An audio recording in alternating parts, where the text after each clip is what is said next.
Shaun Stafford, welcome to the Without Limits podcast. Mate, thank you so much for having me. It's well worth the trip out here to come and see the operation and to be part of this. So thanks for inviting me. It's a real pleasure. You're someone that we've shared messages probably over the last however many years.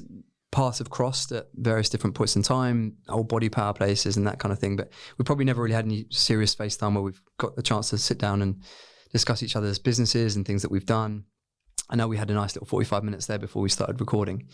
I could take this podcast in any which direction. I think I'd have a great time talking to you because you're someone who, from me coming into the fitness industry, and I referenced this when we were talking earlier about what was kind of going on at the time, physique competition being a big thing, brands starting to come in, attach themselves to key influential people in the space. You were someone very evidently in the UK that was leading the charge because of the way you look.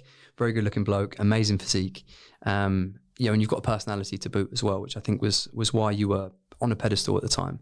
I often liken you as the UK's answer to Steve Cook. I know you've got a good relationship with Steve. You spent a lot of time together in the industry. So I think it's going to be an awesome opportunity to talk through your evolution, how you got into this world, the evolution over the last 20 years of being in here.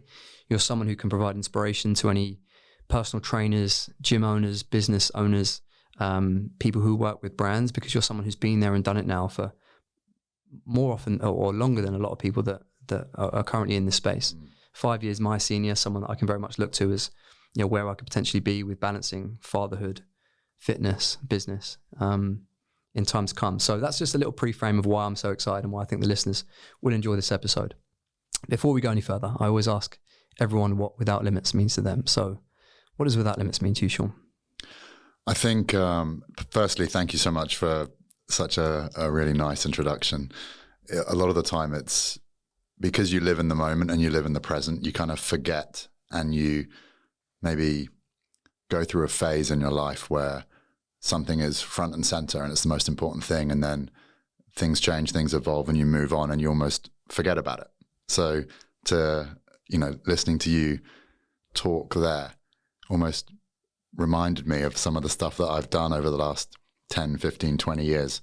And, it's always really, really nice to, and you'll probably appreciate this, when you've had a fairly long and diverse career that's taken different stages and different journeys and different directions that potentially you didn't foresee being the path for you. It's always nice to be reminded that people can remember those sort of things, and it kind of builds and builds and builds and compounds to a place where you're living your life today. And for me, I still feel like the same guy that I was 20 years ago, but it's quite nice that I've accumulated this almost like brand equity and heritage of the journey that has been the last 20 years. And it's been a real privilege being able to share that with a load of people. And it's really nice to come and actually be reminded of that sometimes. I think going back to your question, Without Limits, I think, is a really powerful phrase. I think a lot of people sometimes don't sort of attack opportunities and life in a way where they can get the most out of it and what they really want out of it, because they limit themselves.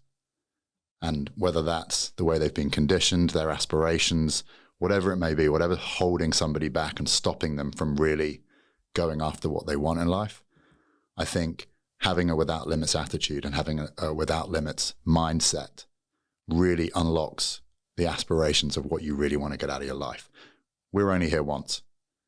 We only have today. Tomorrow is not promised. So if you can live a life in a way that is really driving and living for today, then I think that's a really, really powerful way to be. Yeah, and I probably did a whistle-stop tour of the last 20 years of all the things you have achieved. I don't think I actually, did it justice, and hopefully we can unpack some of those bits as we talk through. And attaching that to this Without Limits, I guess, kind of concept and the perspective and the way you look at things, I think you've been able to reinvent yourself so well, like I say, over the last 20 years. And there aren't many examples. When I look at my career, and I was always looking for who are the inspirational or aspirational people that want to try and be like as a coach, people who have started gyms, all the things that I was trying to achieve. And there was the old school or the elder generation of American strength coaches that are probably still relevant. They've written some textbooks. They are well-known names, commercially maybe not as successful as maybe what I wanted to try and achieve. So there's not many examples of people, like I said, that have been able to reinvent themselves through this cyclical nature of the fitness industry. What's in at the time, what's culturally relevant for younger people coming through, whether it's a style of training, whether it's brands that they might try and that they gravitate towards, whether it's different pockets of communities. But I think you're someone who very much has done that. And I think, where you are now at 41 and the longevity you've shown, you've been able to reinvent yourself. So going back to the 20-year-old Shaun, how did you go how did you get into this? Like who were you back then? And what does that 20-year journey kind of look like? So for me, being a 20-year-old, and at the time I was very, very skinny. So I was painfully skinny, 6'1", weighing in at, 70 odd kilos after a wet shower. It was one of those ones where playing rugby and trying to play at the highest level I could with rugby, the coaches looked at me and said, boy, you need to discover how to eat, and you need to discover how to lift some weights, because you're going to get killed on the rugby field. So that almost forced me into learning about the gym, developing my body, and sort of having this need to grow and to be strong and to be athletic to perform on the rugby field. And you've probably heard this numerous times from athletes. Sometimes you actually enjoy the training more than you enjoy the sport. And it came to a point in my life, probably when I was around about 20 years old, where I was actually getting more from the process of going to the gym and learning about nutrition and training than I was from actually playing rugby.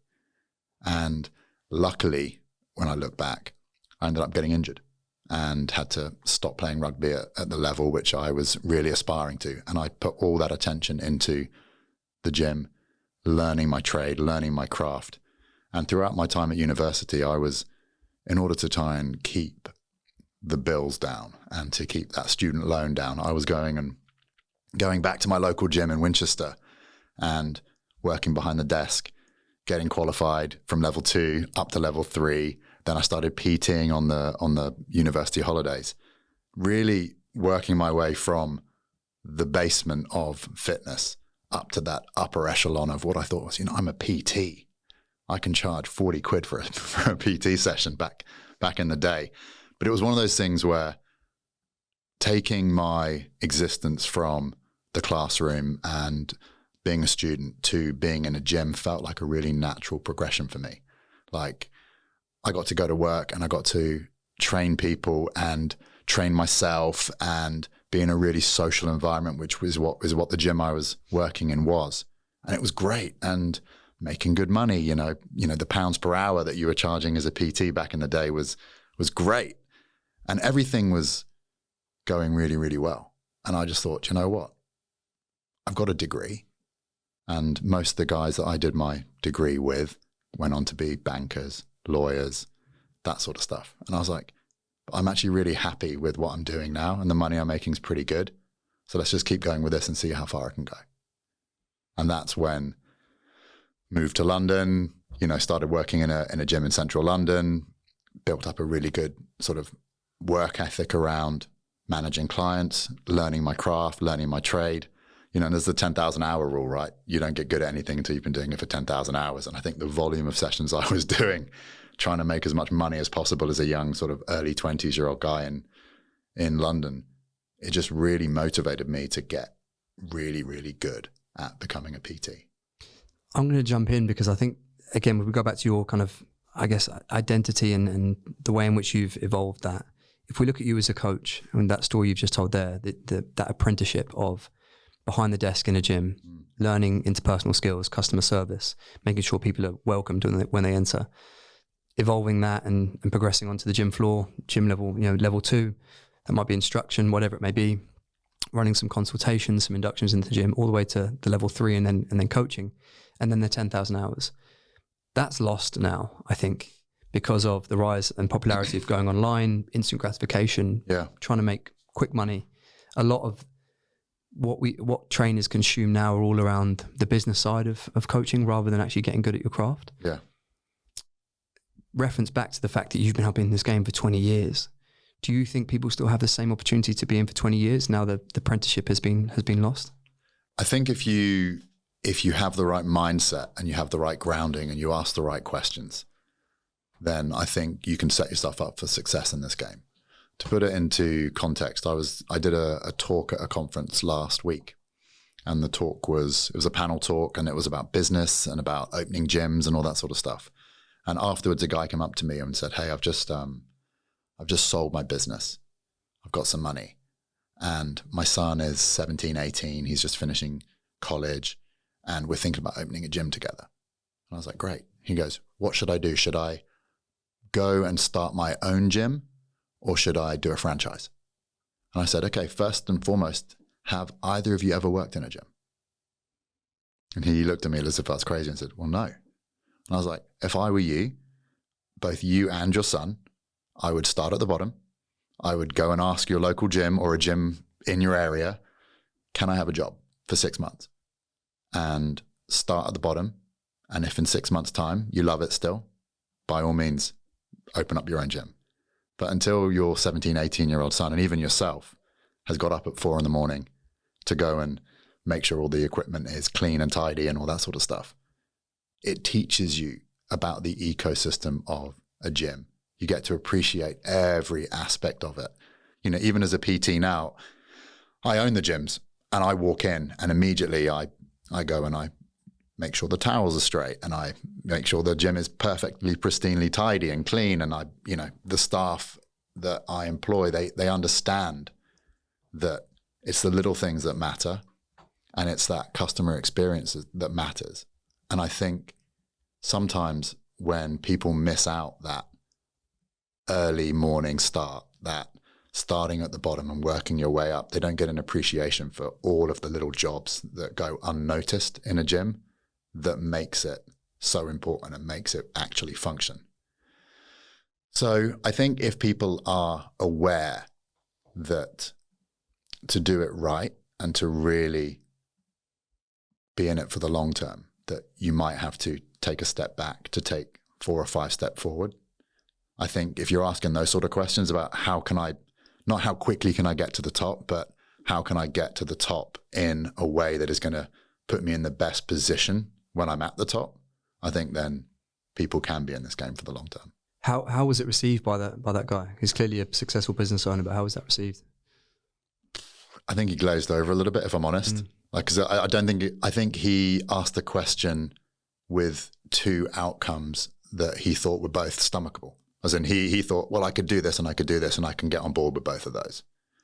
And I think the third option that I offered for him was probably a little bit unpalatable. It's not something that I think he wanted to consider, because it's not sexy and it's not probably what he wanted to hear. But I didn't feel comfortable giving the answer which he wanted to hear. I wanted to give him the answer that I genuinely believed would put him in the best place to be successful in what he next does. And your business is a brick and mortar. You've got multiple gyms, and you coach in person predominantly. But I'm sure you've done online coaching, and you've got a number of people around the world that you potentially program and look after. Do you think that apprenticeship and the getting up at 4 o'clock and the coaching people in person has a bigger impact on your ability to coach people online well as what I think? Because I think it's huge. But only because that's my experience, and I get asked this question a lot. So it's my bias is kind of coming through. So I'm kind of asking the same question to you that I get asked: is it necessary to spend that 10,000 hours coaching people in person from a results standpoint to be able to coach people and relate to people really well online? Do you think? I think it has a place, and I think whether or not the product is the same. Do you know what I mean? As in, coaching somebody one-on-one is a very nuanced game. And as you said, it takes a lot of time to get good at it. It's about reading the cues that you see in real life. It's about managing people's emotions in real life.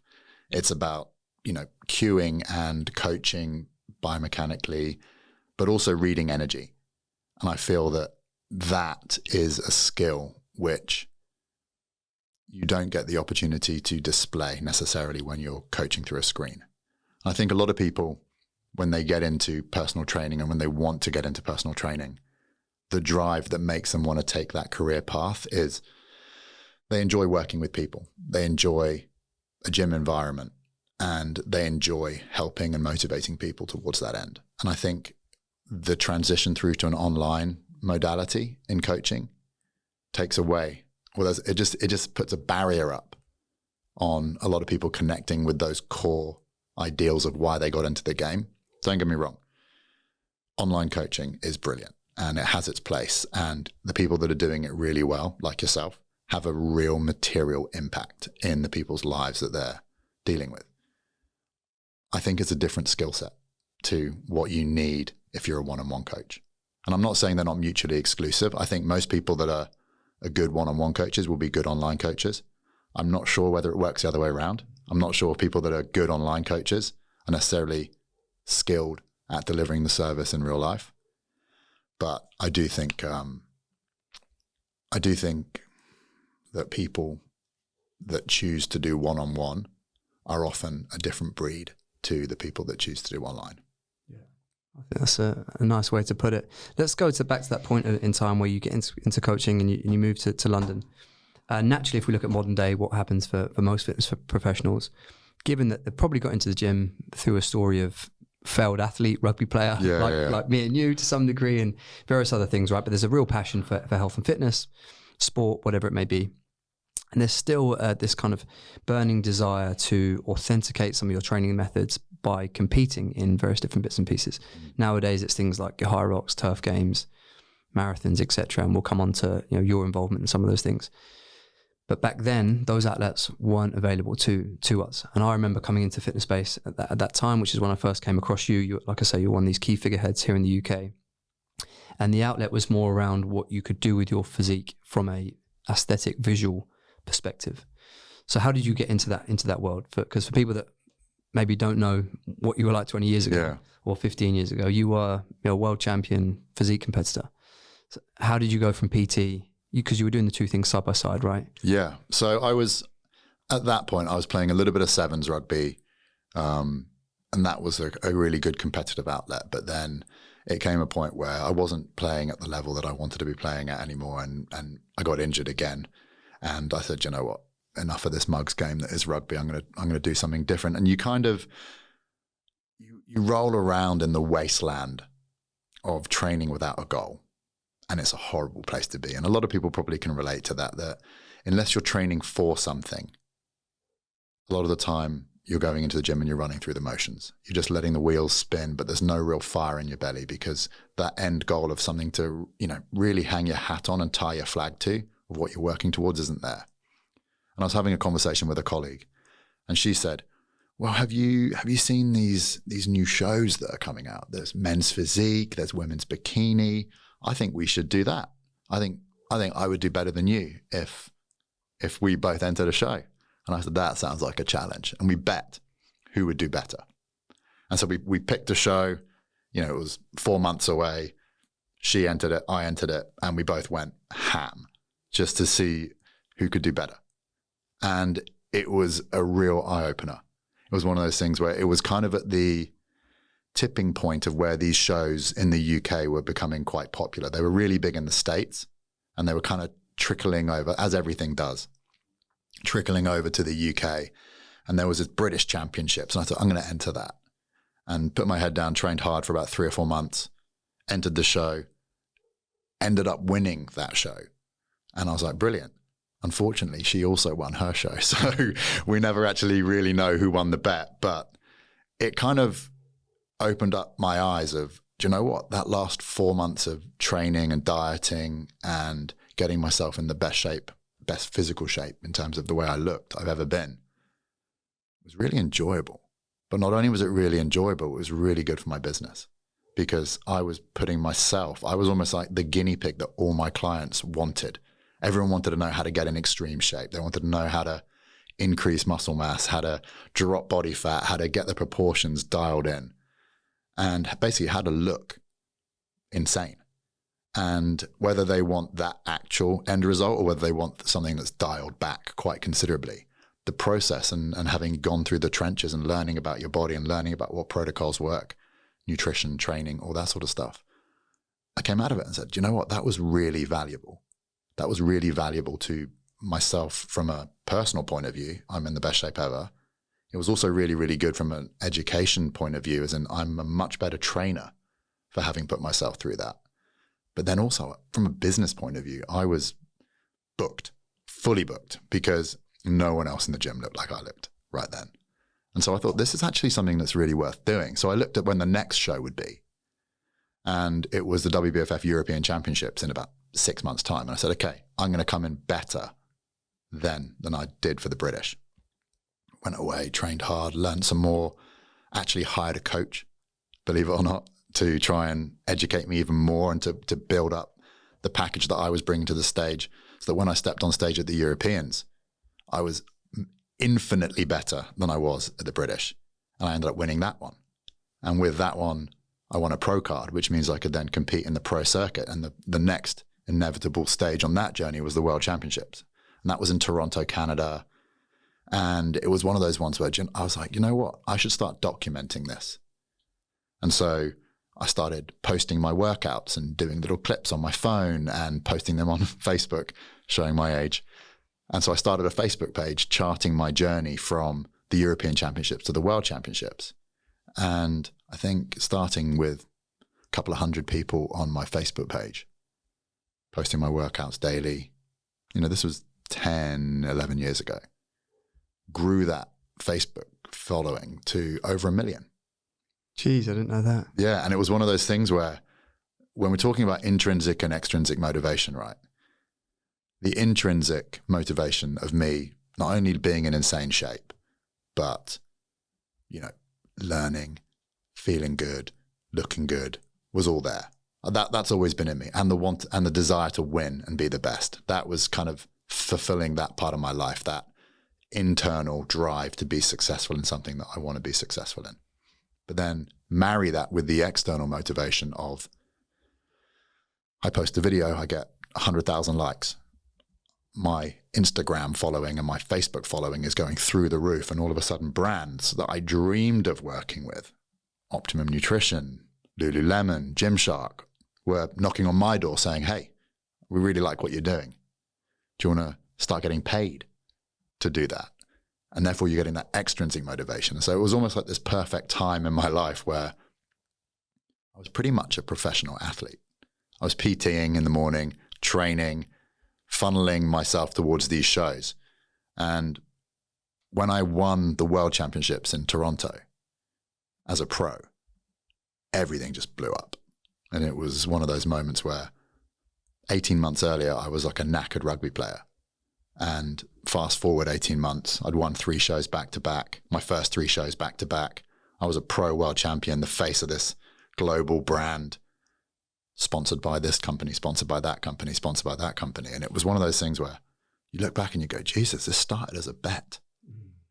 But, and this is kind of going back to the without limits, I never put a limit on myself on what I could achieve. I always believed that with the hard work, doing it smart, doing it with the right sort of motivation, that you could achieve anything. And I kind of knew that if I was smart and I did it in the right way, that I was good enough to win.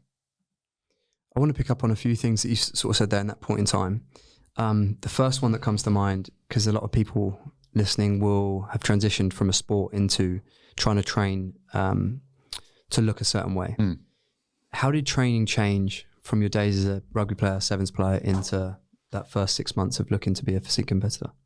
Yeah, well, I'll tell you what, so I'll answer this in 2 ways.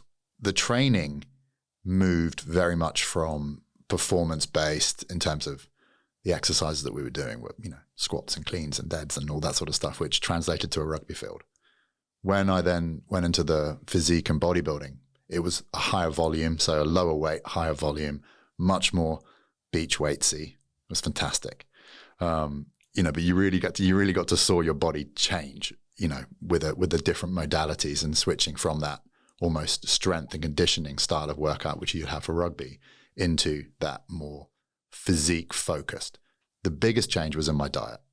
So my understanding of fueling your body, caloric deficit, energy balance, and understanding recovery from a nutrition point of view, to basically so that you could walk around for the last month of your sort of periodization of your program towards a show at effectively fucking 0% body fat. Learning how to do that and how to really manipulate body fat levels was probably the biggest change that I'd ever, and the biggest switch in my head of like, this is actually, the nutrition side of it is so important. The training is the fun bit, right? We train, it's in our DNA, we'll train forever. But it's the attention to detail around nutrition with, supplementation and energy balance and manipulating all the little details in order to get a physique outcome. That was the biggest learning curve. A lot of people, when they talk about their days in bodybuilding, I had Steve on the podcast. Obviously, there's so many highlights and amazing times. And you sound so buoyant talking about that at that time in your life. And obviously, It was a catalyst with the brands that you've gone on to work with and the notoriety and everything else. So obviously, you're going to talk very positively about it. Was it all sunshine and rainbows in terms of prepping and peaking and calorie deficits? And was there anything, because you see some people get chewed up and spat out by it. Do you think you were lucky because of the federation that you were in and the fact that you were just a physique competitor? I mean that because you didn't want to go on to be this super heavyweight bodybuilder. Yeah. So it can sometimes lead you down different paths. But yeah, you sound very positive about that period of your life. Honestly, it was great. It's an individual sport. But I think the way that, especially with the federation that I was competing in the WBFF, it was very much a team sport as well. So whether it's through social media, whether it's through the guys that you're actually meeting up and training with, you're all on the same path. And if you're invested in that space, you want to be aligned with people that are in the same mindset and are on the same journey as you. And I think that was probably the hardest switch. Was a lot of my friends and people that I was close to didn't get it.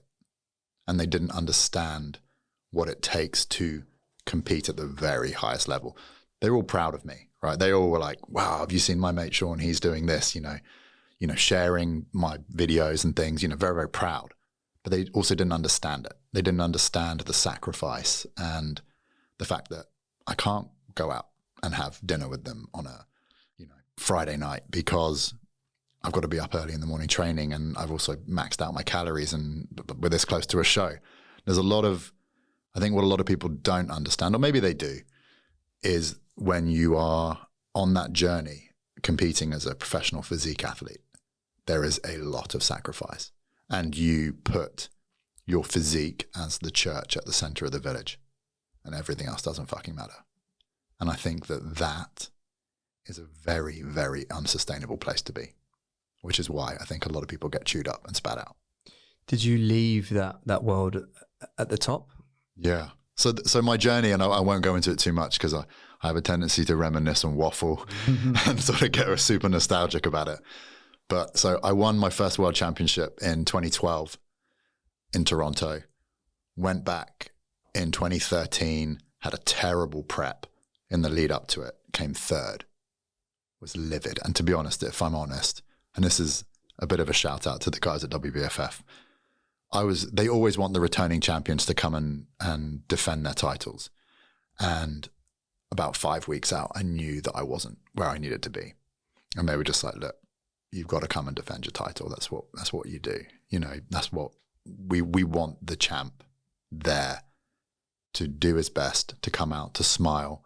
And even if it's just to hand the crown over, we need you to be there. So I was like, okay. And I reckon if I rocked up, if I was and I judged for 10 years, looking back at the videos, looking back at the photos, I was probably fifth.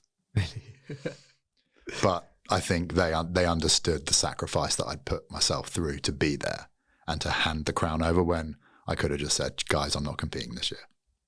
So cheers to them for not putting me in fifth and sticking me in third. Because it's a subjective game, right? And that's actually why, I think back to my experiences back then, the body powers and stuff. I used to rock up to those places and people, when are you competing? Because I keep myself in very, very good condition. Nowhere near the level of a WBFF champion, but no. You'll be surprised. You're 365 shredded. It was that I just couldn't get my head around. I couldn't get my head around. I had all the drive. I just never had the motivation to want to stand on a stage and potentially come third, but come fifth because someone else whether it's politics, because I used to hear that a lot of it was around politics, or just subjectively, one judge's view was different to maybe what you thought. So there was just never really that motivation for me. But what's very interesting, again, about what you said there, is the formula for becoming successful from in the fitness space with using a competition, in this instance, physique competition. Probably in modern day, it might be High Rocks as an example, is kind of the same, right? Build notoriety, personal brand, do really well in those competitions. You then get this influence and people put you on a pedestal because they might aspire to be like that, whether it's having a great physique or competing. And then you can begin to monetize off the back of it with brand endorsements and also your coaching services. Bringing it back to the very first thing we said, that just needs to be married up with a real passion and doing it from a place of integrity with the people that you then go on to coach because they've put you on a pedestal. So that period of the fitness industry was very much around, or was, because I remember coming into the coaching space, and the reason I did keep myself in such good condition is because I knew that to potential clients, that was the validation. People would go and compete, they'd have this huge bank of amazing imagery that they'd then use to post on social media, and they'd get all the likes and they'd get all the people gravitating towards them, following them and then buying their services. So I just nestled myself in a little bit, tried to keep the physique, trained a little bit differently because I still had this kind of hybrid of strength conditioning, functional fitness stuff, which people kind of liked, but was able to maintain that kind of look. How did you, so you come out of that world, leave at the top, how did you reinvent yourself into that next phase of your life? I think it was quite an easy thing to do. So I'd been doing physique for a good stretch of time, 5 or 6 years. And as I kind of alluded to earlier, the amount of sacrifice that you make, I think, means that it is quite unsustainable to live a normal life away from the sport. I'm very clear in my mind that if I didn't retire, after I won the World Championships again in 2014, left at the top, completed everything I wanted to complete, won it, lost it, won it back. Thanks for coming. Las Vegas, best physique I've ever had. The photos went viral, but I knew that if I didn't pull the pin then, that I would probably lose a lot of the other stuff in my life that was really important. The relationships with my friends, the relationships with my family, but most importantly, the relationship with my wife. Because there's only if you've put your physique and that part of your life at the center of the village, there's only so much time your wife, who should be at the center of the village, can take being second place. And I was very aware that job done, box ticked. If I really want to put the things that are important to me as a person back at the center of the village, I need to walk away from that. And so that's what I did. Did you suffer at all with a kind of a change in identity, like most people do when something is their whole life to this new era? I'm not sure that I did, because I was still involved in the WBFF, so I was still a director of the WBFF. I still was one of the head judges for a big period of time. So I still got to dip my toe into that world, but not with the investment that I had from competing. And also, I was doing the gym businesses at the same time. I was, one of the global faces of Optimum Nutrition. So I had a lot of other stuff going on that managed to sustain a level of identity around being in shape, being a physique competitor. Even probably in 2017, 2018, I was still being introduced on radio shows and podcasts as the 2014 WBFF World Champion. So it still formed a huge part of my identity, and, similar to you, but nowhere near at the level that you're at. Like I still stay in shape. I still love training. Physique and the way I look is still very important to me and my brand and my identity. I don't think that's ever going to change. But I think appreciating that a level of balance and a level of sustainability is actually probably not only more realistic, but more aspirational for the people that I'm actually trying to talk to. There's an undertone, a big kind of undertone of this competitive drive within you. Two-part question: where did it come from? Because I don't think we really established that. And also, how did you then channel it post physique world? I've had a lot of therapy on this, and a lot of really interesting conversations. I don't know specifically where it came from. I think I've tried to unpack this on many levels, and I think a lot of it comes down to some level of deep-rooted insecurity, and whether that comes from me being sent to boarding, not being sent to boarding school, that makes my parents sound like they're horrible, but going to boarding school at the age of 8. You know, my parents were in the army. You know, they were traveling around a lot, and for my brother and I's education, it's to give us like an anchor and to make sure that we weren't carted around to different school every 18 months. We went to boarding school at a very young age. And I don't know, I loved it there, by the way. So I'm a big advocate. I love boarding school, but I think it probably anchored in me something quite deep on an insecurity level, which means that I was really looking for that external validation from people. If I was good at sport, I'd get a pat on the back and it'd make me feel loved. If I was achieving good grades in school, I'd get a pat on the back from the people around me and it would make me feel loved. So I think when we're, you know, getting a bit deeper and where that drive for success comes from and where that drive to be the best, I think it was because I saw that being the best was a way that I could get some form of validation, and that would make me feel loved. I genuinely think that that's the case, because I think when you're 8 years old or 9 years old or 10 years old or 11 years old, you don't really appreciate the wider context of what the difference between love and validation is. And I think it's probably one of those ones where just my upbringing and the circumstances in which I found myself in those really formative years as a child, growing through adolescence to the point where you're an early adult, it's the getting patted on the back that made you feel good. And I think it's one of those things that's now just so deeply rooted in me that I just always strive to do the best that I can now. And I'm probably more aware that it doesn't bring me extra love. It just gives me opportunities to enjoy life. So I'd say it's definitely shifted, and now I do things because I want to do them and because I want to be successful, and I want to be an example for my kids, and I want to be an example for the people that work for me, and I want to be, I want to be essentially the person that I've always thought that I could be. So I think it's probably just evolved over the last probably 30 odd years, 35 years from when I was a really small kid. It's great. I mean, it's the ability to harness those experiences and use them in a positive way, I think is, I did a podcast on Tuesday with a psychologist, and we were talking about high performance and everything, the way in which I hear you speak, it kind of, you can see the high performance mindset that you've constantly used or leveraged at different points in your life. So I think it's always good for people to think about the position they're in and what experiences they can call upon and ways in which they can then use that to overcome certain stages of their life and to try and push that a little bit forward in line with this, a little bit more in line with this without limits mindset. I think we owe it to your wife to talk a little bit around your evolution then in your personal life as well as your professional. I get asked all the time, in fact I did last night as well on a live, how do I balance X, Y, and Z? How do you keep that physique and train and have kids and build a business and all that kind of stuff? And I always reference back to Lauren, who's a fantastic wife, fantastic mother. And also, before we had kids and before we got married, she was very willing to come second to rugby and what was then from rugby to work, because I made that transition. Like, I'm going to take everything I've learned in rugby in terms of how I approach life to now business. And I forgot about the other things that at times that, with the foundations, relationship being one of them. So what influence has she kind of had on I guess that journey of the last 10, 15 years?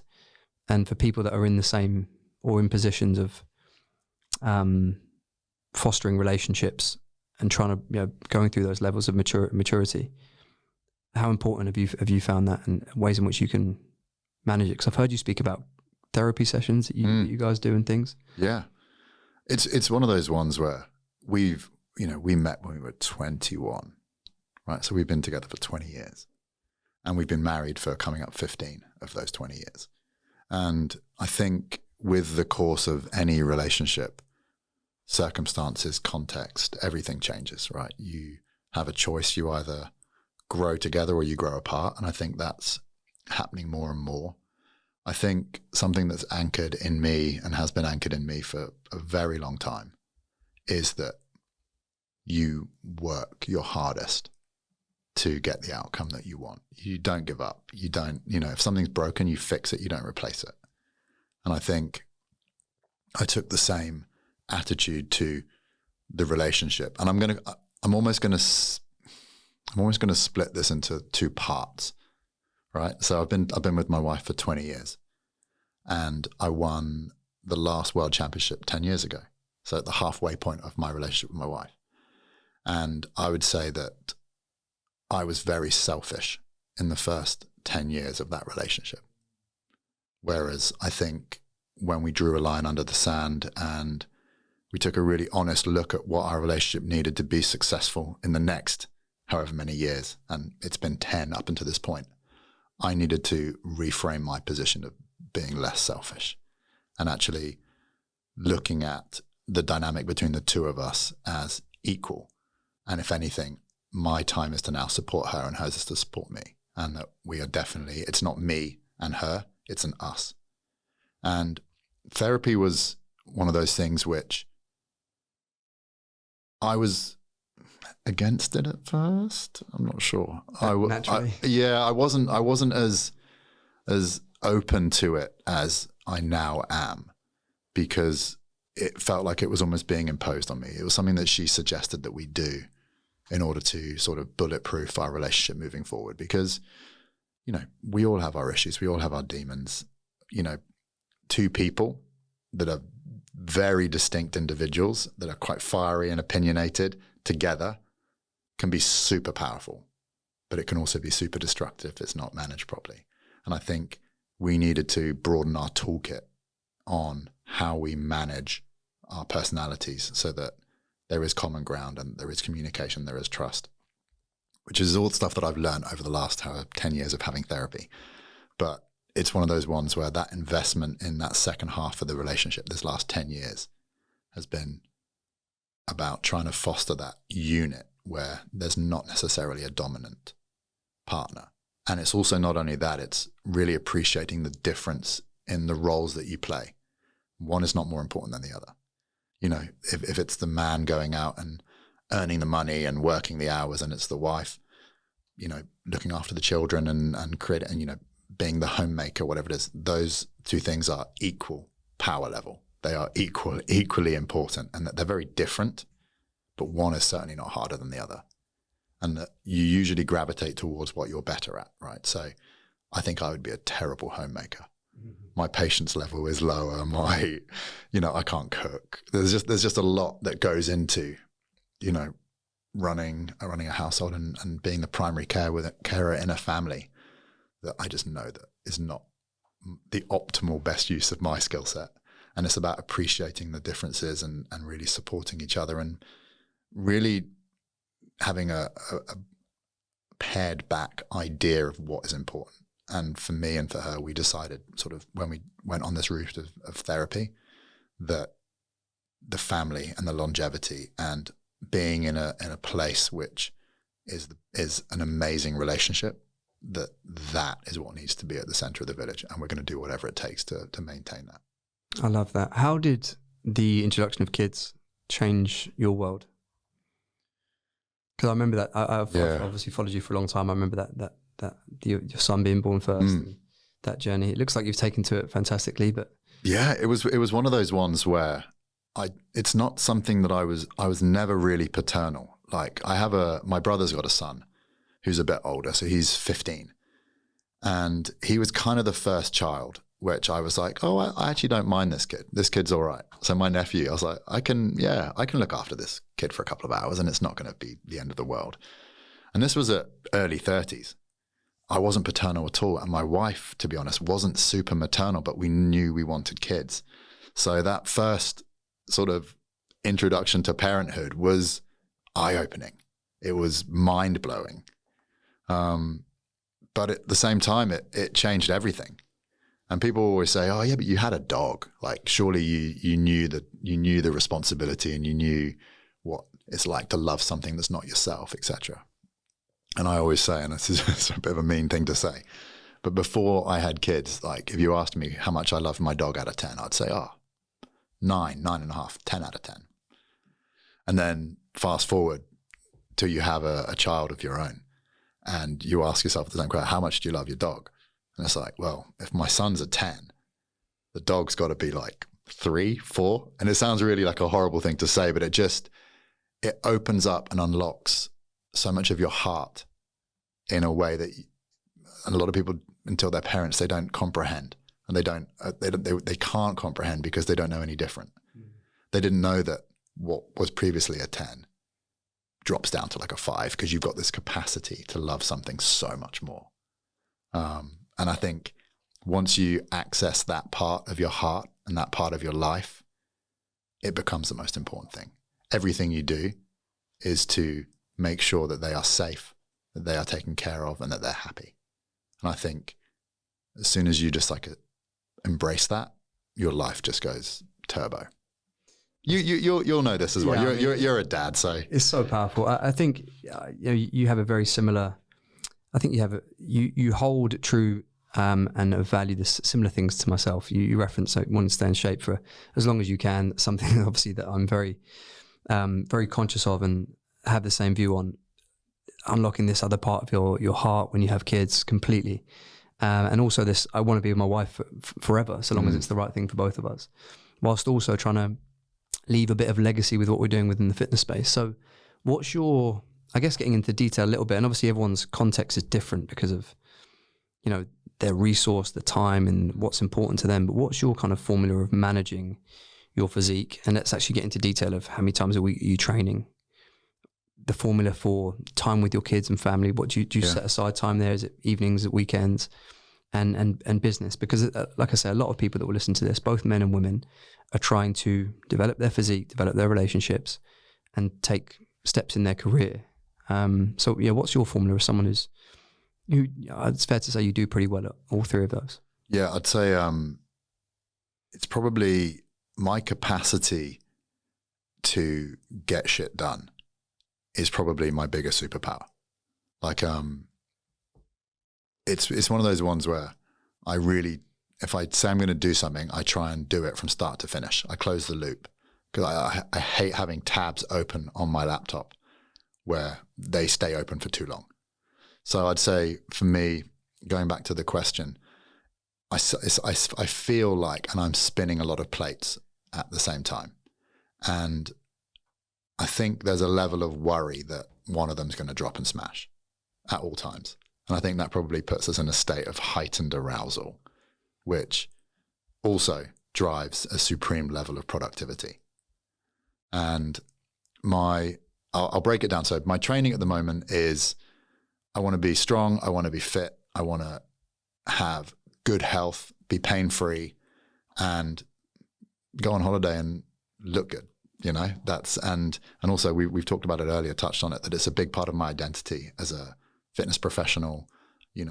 I want to be the advert and the billboard for what I do and what I stand for.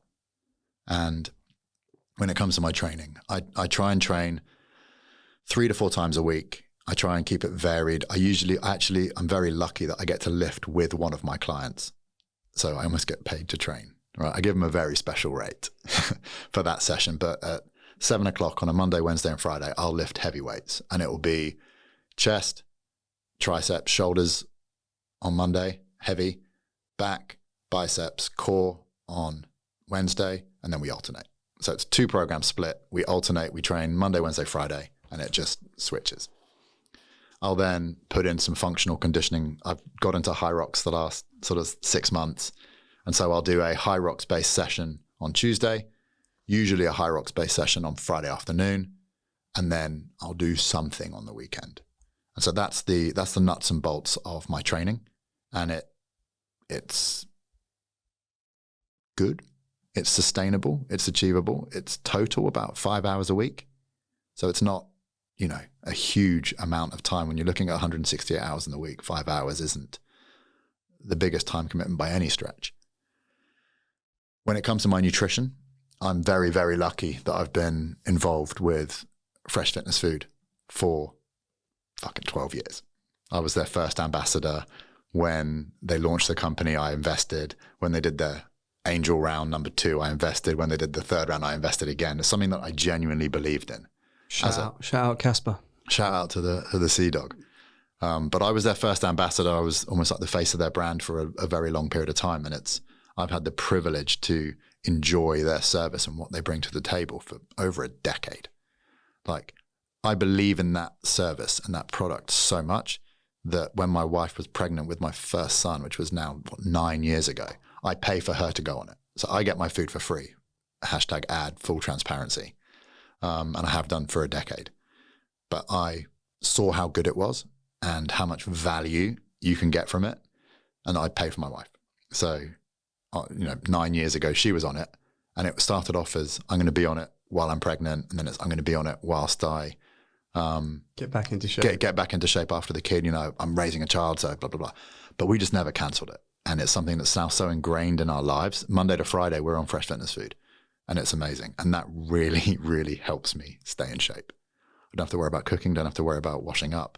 I don't have to worry about shopping, all that sort of stuff. I don't have to worry about, because I know every day, 3 square meals, 2,200 calories, the exact right macronutrients arrive on my doorstep. And it's great. And it's a big, big part of keeping me in shape.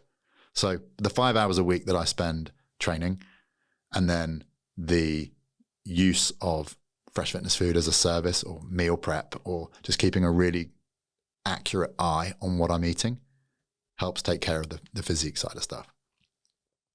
The family side of stuff is very much, I try and sort of get home for dinner time every night. So I leave the house before anyone in the house is awake. I'm up and out early. Even this morning, I was an hour early to this because I thought if I get stuck in traffic, but I'm up at 5:45. This morning I was in the car and out. I wanted to beat rush hour. So I didn't get to see anybody awake this morning, but I'm damn sure I'm going to see them tonight when I get home from work for dinner time. Well, actually tonight I'm going to be home an hour earlier because we're going to watch the football. But I make sure and I commit to, wherever possible, being home for dinner, phones away, seeing what's going on with my kids, kicking a football around in the back garden, having a fun, making sure that I'm there to tuck them in and for bath time and all that sort of stuff. That's a non-negotiable. And then also on the flip side of that, it's to, after the kids are in bed, to spend some quality time with my wife.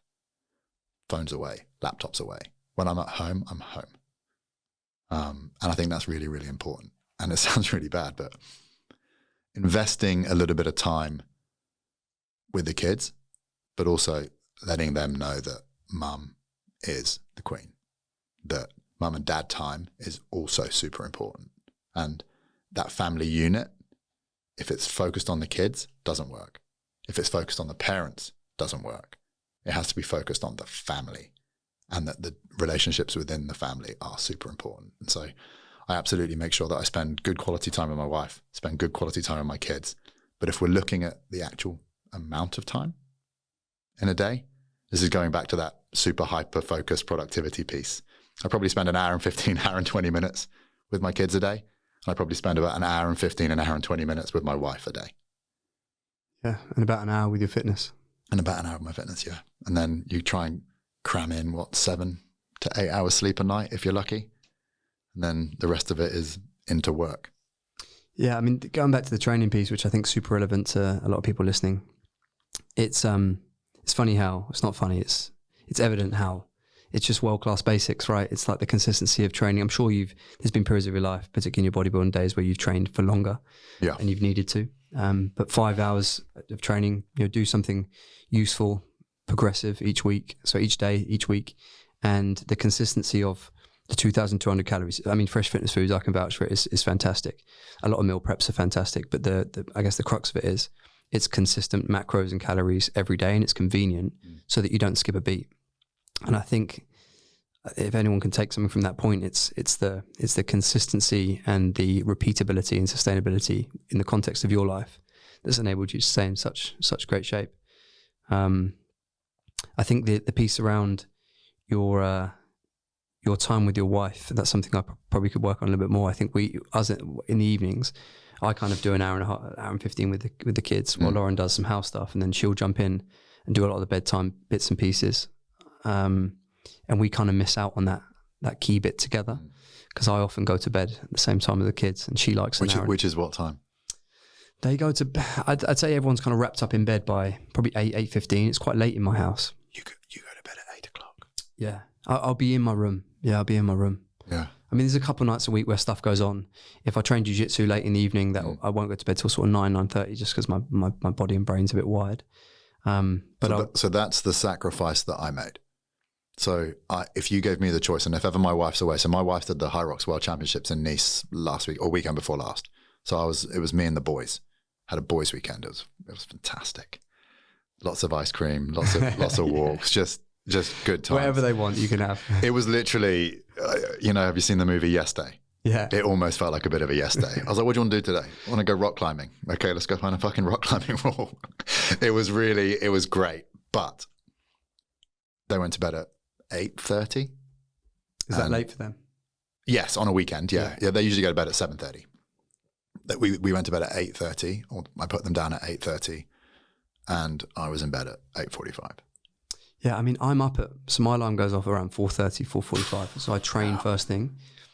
So I could, if I felt as though that time with Lauren is more important than the 6 a.m. training session, which at some stage it may well be, I could go to bed a little bit later, not train first thing in the morning, and reevaluate. Structure your day in a different way. And train a little bit later on.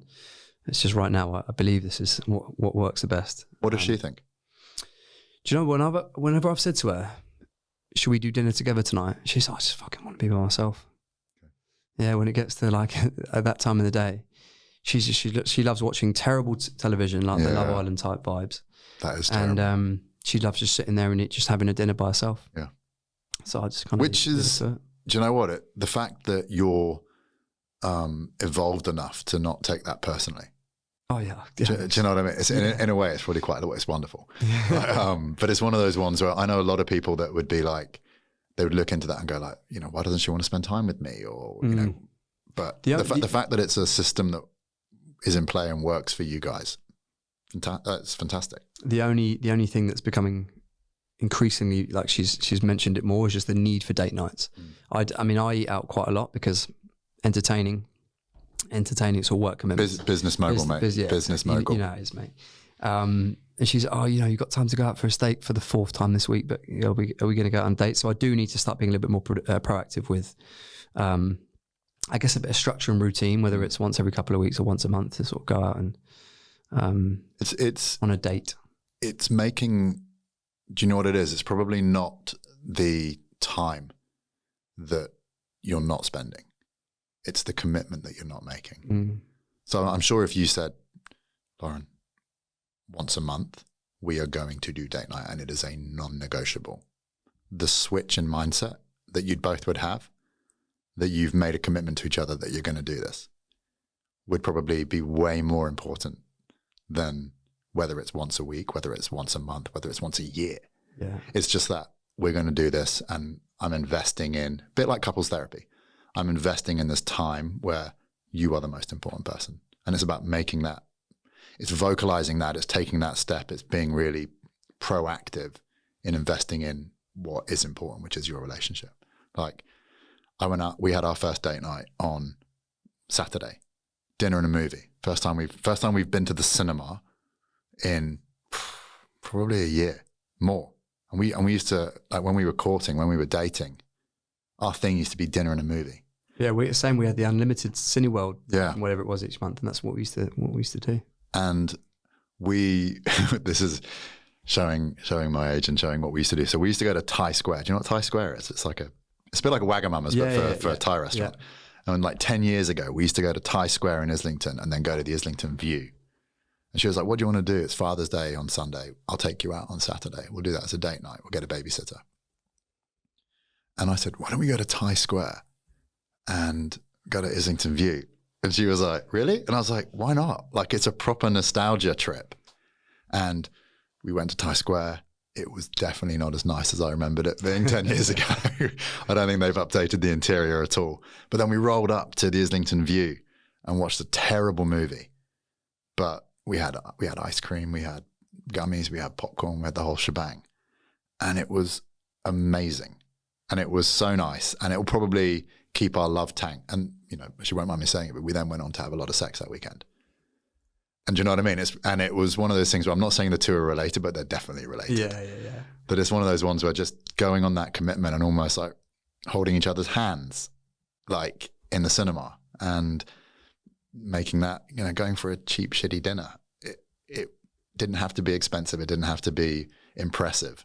It was just, you know, investing back in each other and spending that couple of hours just, you know, making sure that we're the most important thing.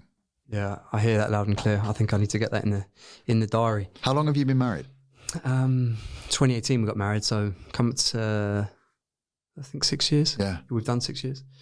Sorry, we had Leo in 2018 and we got married in 2019, so we're 5.5 years in. But I met her when she was 18. She's 33. So been together a long time.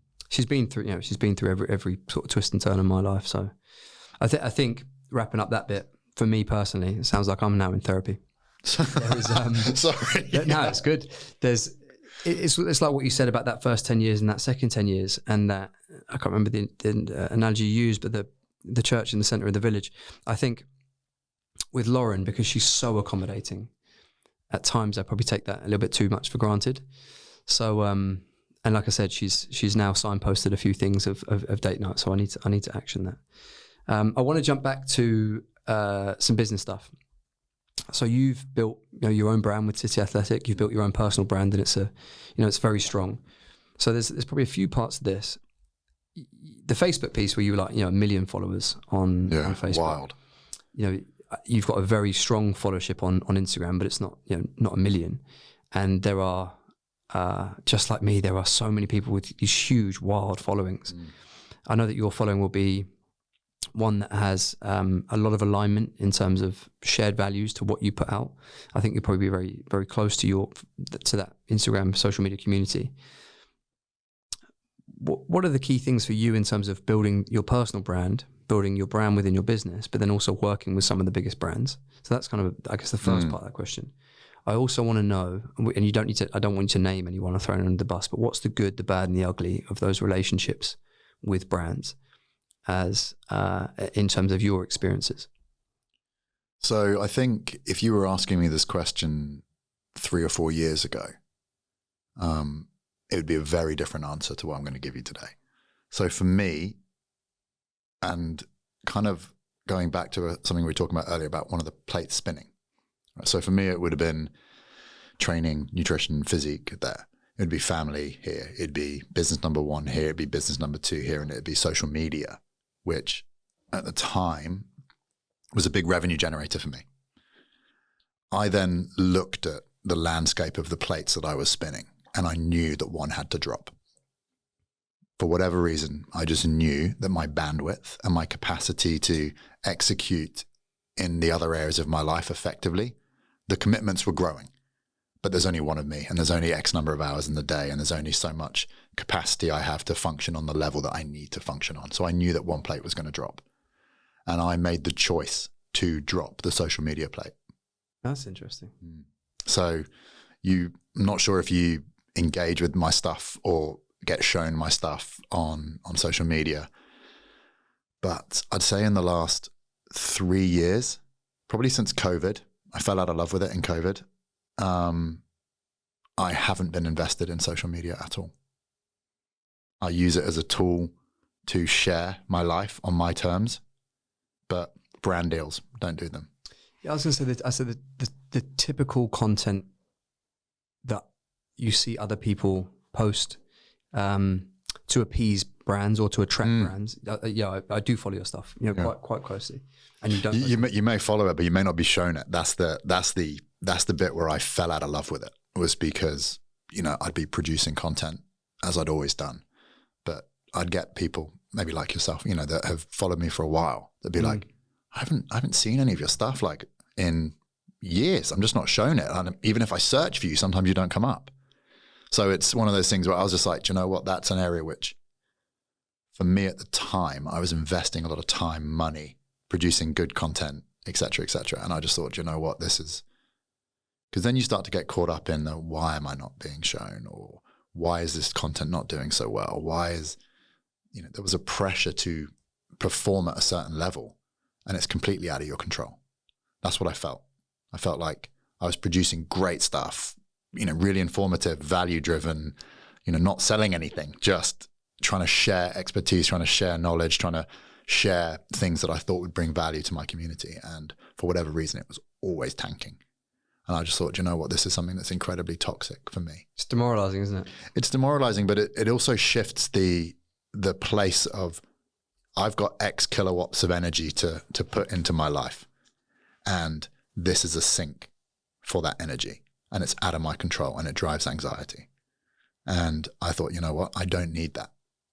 And I'm going to use those tools on my terms to do what I need to do. So whether it's sharing the podcasts that I host, whether it's sharing pictures of my family, my training on my terms, I don't feel any pressure to do that anymore.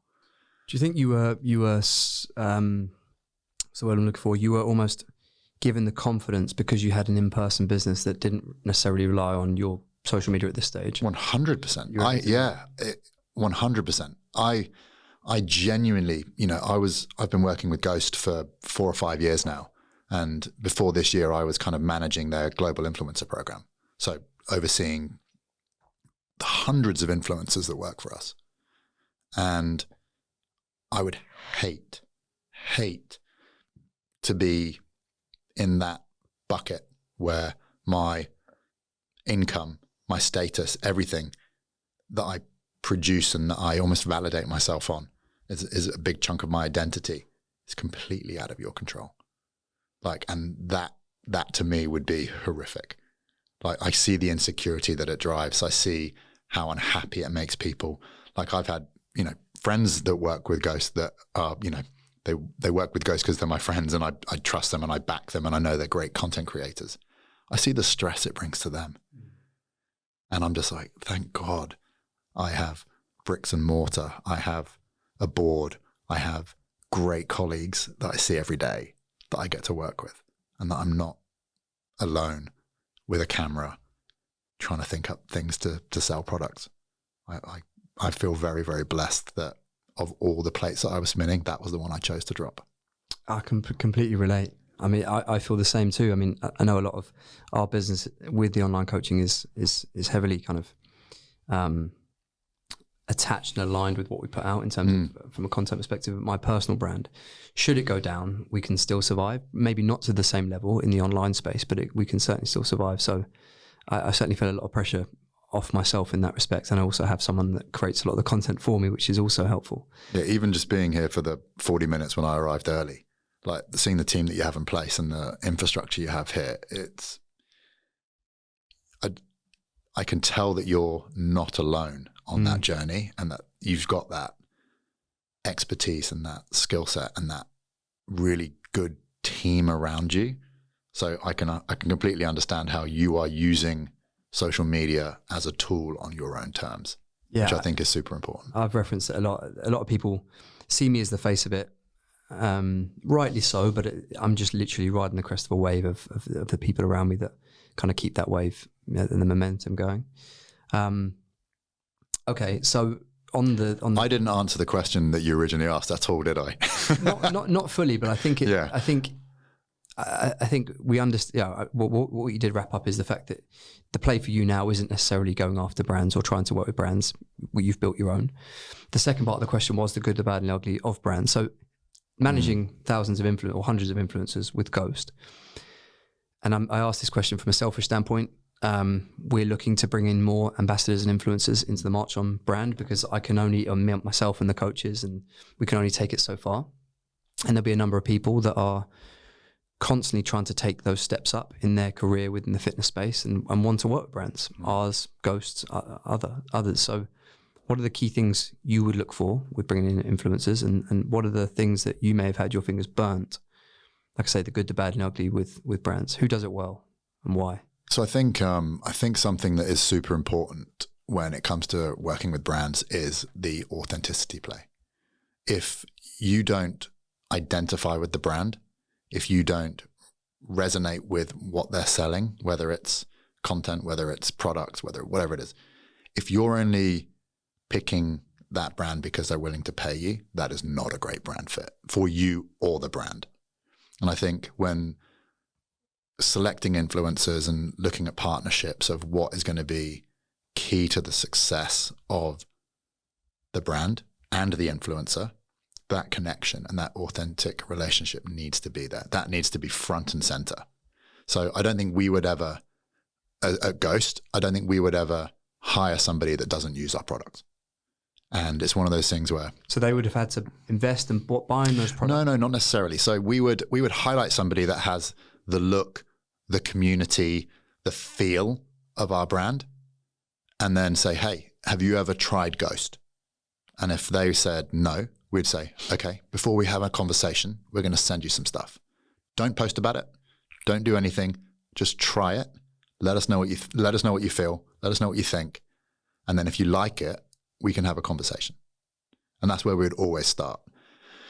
I know so many brands that, you know, they just want to leverage your audience and don't care how they do it. They just want eyeballs, and they don't care about long-term partnerships. They don't care about evolution. They don't care about you growing with them. You know, I was, you know, going back to the Blonde Bomber days of me and Steve Cook working for Optimum Nutrition, arguably the biggest sports nutrition brand in the world at the time. We were the faces of the brand, me here in the UK and Europe, Steve in the US. Together, we did the global work. And it was one of those things where Optimum was so big that a lot of the authentic connection with the brand got lost over time. So as it was kind of like you became a small cog in a big machine.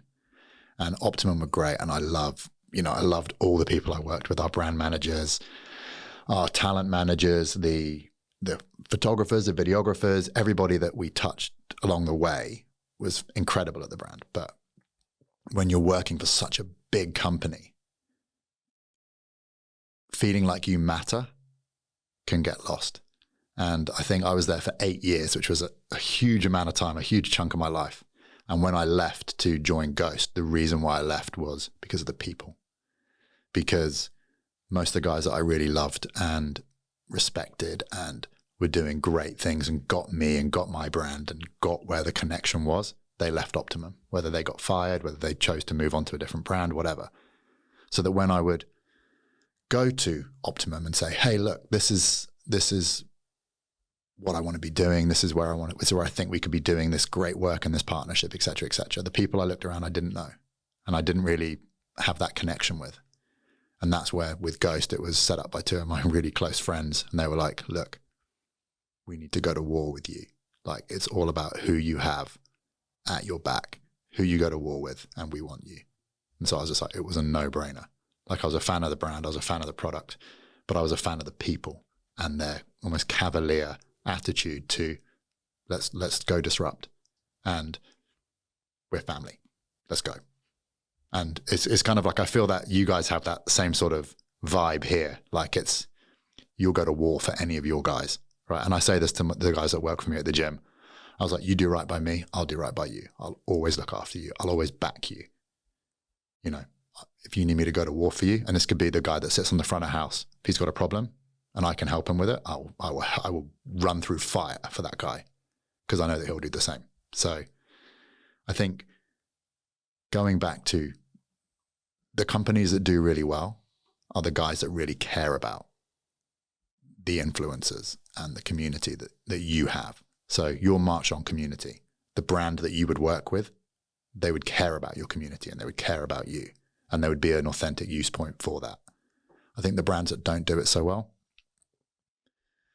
a lot of the really big ones that just see you as a number in a spreadsheet and your followers and your community as a number in a spreadsheet.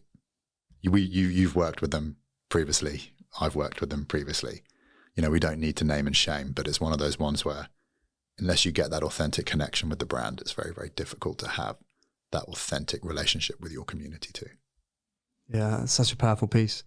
It's great as well, just your, the appreciation or just your awareness of coming into this environment and what you've seen. So I think the team will love that. I want to kind of begin to wrap it up with this final piece. I know we spoke about your personal brand and some of your endeavors now. one of them I've seen a lot of is this men of manual thing and this idea of men's health. There'll be a lot of people that listen attentively to all things men's health. Is it, you're obviously an aging individual at 41. How dare you? Myself too. How dare you? I think the sort of things that we become conscious of, right, as we start to move in through our 30s and towards 40, and you start having kids, and you're thinking about just your ability to keep performing at the highest level, and being there for your kids and all those kind of things. So men's health being such a great topic. How did you get involved with Men of Manual, and what is the work that they do, just to give them a bit of airtime? Because I think that from what we spoke about, it sounds really relevant to this audience. So it was one of those things where, obviously being a man and being in the fitness space, and as you rudely highlighted, getting older. Mate, the fact that you're 41 and you look like that is incredible. To be honest, I've also got, for any of you guys that are watching this rather than listening to it, I've also got this horrific little David Brent beard at the moment, which instantly adds 10 years. But through lockdown, I was talking to a friend of mine who he has really struggled with testosterone deficiency syndrome. So he was interested in starting a testosterone replacement therapy business, so TRT business. And he needed some help with the marketing and all that sort of stuff. And so we kind of set up a little company. He already had a company that was going great guns, but he needed a little bit of help with some nuanced marketing. So I kind of worked with him a little bit over lockdown, got involved with his company. And then through hook or through crook, he did so well with his brand that Manual came and acquired his business. And that's how I came to hear about Manual and meet the guys and hear what their mission was. And it was very much a case of men are suffering with a range of things that they're not seeking help for. And there are so many easy treatment opportunities that could genuinely have a material impact on men's life. But for one reason or another, they're not seeking the help. And this could be anything from weight loss, hair transplant surgery, hair loss, erectile dysfunction, low testosterone. You look at some of the symptoms of being clinically low in testosterone, and it's, zero libido, energy issues, brain fog, lack of muscle mass, problems sleeping, depression, anxiety, all these things, this biochemical fingerprint of you, which for one reason or another, as you age, your natural testosterone production decreases to a point where if it becomes symptomatic, the symptoms can be devastating. On the same sort of scale that women who go through the menopause have. We call it the menopause, but no one's really talking about it. And there's a lot of men, and the stats on this are huge. The amount of people that are clinically low testosterone and are just suffering in silence. I'm not necessarily, I wouldn't be so reductive to say that the huge increase in male suicide and the decreasing correlation with low testosterone, I'm not going to be as reductive to say that they're causally linked, but I think that a lot of the pressures that men feel and a lot of the issues that they struggle with as they age, I think a lot of it can be aided through biochemical intervention. And it's one of those things where you can't get TRT unless you are eligible for it. And you need multiple blood tests, multiple doctors' interventions to sort of get you on the journey of having corrective treatment for TRT. So it's one of those things where it's a company that I wanted to get involved with, and I wanted to be a bit of an ambassador for, because it's having a really positive impact on a lot of men. We do a podcast, Men of Manual, the Men's Manual, and we get people that are dealing with real life examples of some of these things, whether it's hair loss, whether it's erectile dysfunctional, whether it's depleted sexual function, whether it's anxiety, whether it's struggling with being a dad. So all of these different things that men struggle with and suffer with in silence. We have a podcast where we get one of these guys that are going through that, and we talk about it. And then we also get an expert. So whether it's a clinical psychologist, whether it's a hair loss specialist, whether it's a testosterone, specialist and expert, we bring the two parties together and we unpack the science behind it. We unpack the lived experiences behind these conditions, and we hopefully just talk about the how, the why, and the what we can do about it. And I think having that conversation and being in that space where men feel less afraid to ask for help and to seek help, I think is definitely something that I'm passionate about, and it's something that I think can only be a really positive thing.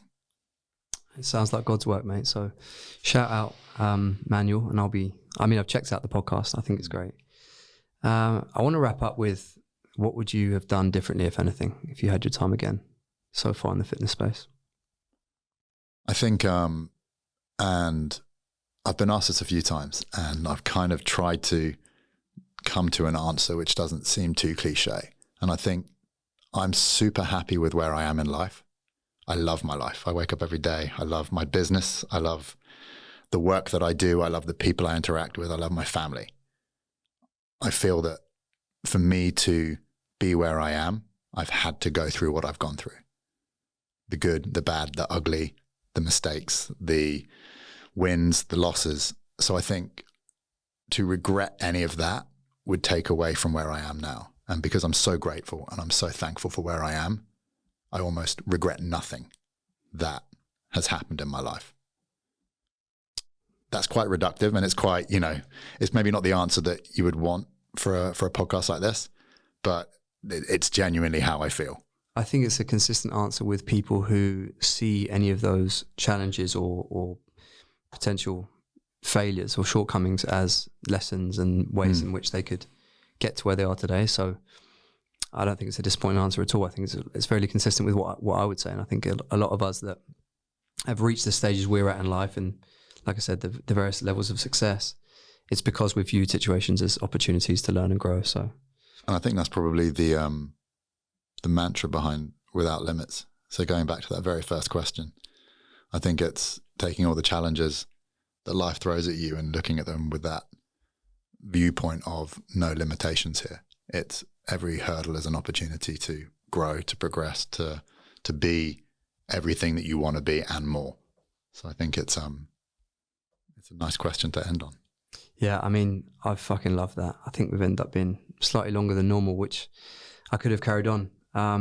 It's been fantastic, mate. Like I said, you're a little bit further down the track with me in years on this earth, but you're someone that I've always, looked upon fondly of everything you've achieved. I look forward to watching what the next 10, 20 years brings, and I'm very grateful for you to make the trip today. No, thank you so much for having me. I've been a big fan of yours since you burst onto the scene. It's always nice to see, I'm not saying the next wave of people coming through, but like the guys that are doing great things in the industry, doing it in the right way, doing it in an authentic way. It's amazing to see everything that you're doing here at Marchon, the impact that you're having with your communities. And I look forward to seeing this go absolutely gangbusters. Thank you, mate. Business mogul. Cheers, bro.